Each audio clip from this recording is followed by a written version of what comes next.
अमित शाह की हिम्मत कैसे हो रही है कि वो महात्मा गांधी को देश विरोधी कहें? अमित शाह की हिम्मत कैसे है कि वो सरदार वल्लभ भाई पटेल को देश विरोधी कह रहे हैं?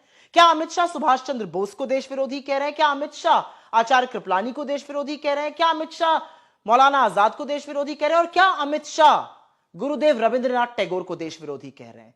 क्योंकि 1937 में 1937 28 अक्टूबर को कांग्रेस वर्किंग कमेटी ने गुरुदेव की सलाह पर दो छंदों को वंदे मातरम की मंजूरी दी थी, जिनको अडॉप्ट किया था, उसी को हम आज भी गाते हैं। जिस चीज को गांधी जी ने सहमति दी, नेहरू जी ने सहमति दी, सरदार पटेल ने सहमति दी, सुभाष चंद्र बोस ने सहमति दी, आचार्य कृपलानी ने सहमति दी, गुरुदेव रविंद्रनाथ टैगोर के कहने पर जो किया गया, हम वो मानेंगे, अमित शाह की बात मानेंगे?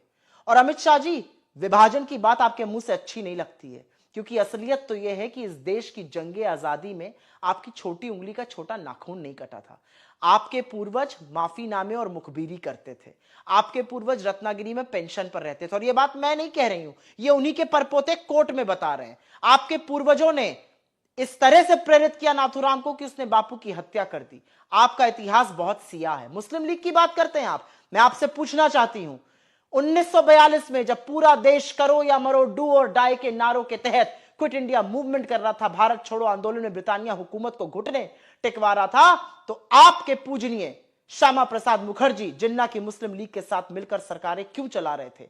बंगाल में, नॉर्थ वेस्ट फ्रंटियर प्रोविंस में, सिंध में। अरे वो तो फजलुल हक की उस सरकार में शामिल थे, वो फजलुल हक जिसने पाकिस्तान की थ्योरी लाहौर अधिवेशन में ही दे दी थी 1942 से बहुत पहले। और मुझे एक बात जरूर बताइएगा अमित शाह जी, नरेंद्र मोदी लाहौर लपके हुए क्यों गए थे? अटल बिहारी वाजपेयी जी वाघा बॉर्डर क्यों गए?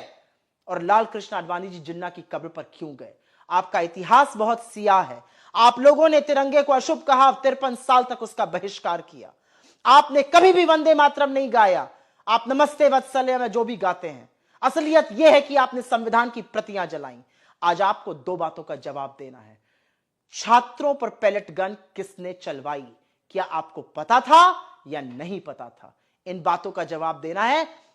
राष्ट्रपिता महात्मा गांधी से लेकर सरदार पटेल, पंडित नेहरू और सुभाष चंद्र बोस जैसे लोगों को देश विरोधी कहने की ना आपकी हिम्मत है और ना हैसियत है।